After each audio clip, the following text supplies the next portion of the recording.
Herkese merhaba arkadaşlar, kanalıma hoş geldiniz. Yepyeni bir videoyla karşınızdayım. Arkadaşlar, bugünkü videomuzda Türkiye'nin güzeller güzeli Birce Akalay ve sevgilisi Hakan Kurtaş'tan yepyeni görüntüler geldi. Muhteşem çiftimizin Bodrum'da Çeşme'de tatil görüntüleri sosyal medya hesabından paylaşıldı. Ben de bu görüntüleri sizler için YouTube kanalımda video halinde sunuyorum.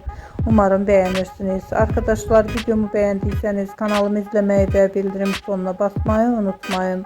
Şimdilik benden bu kadar olsun. Yeni videomuzda görüşmek üzere. Hoşça kalın.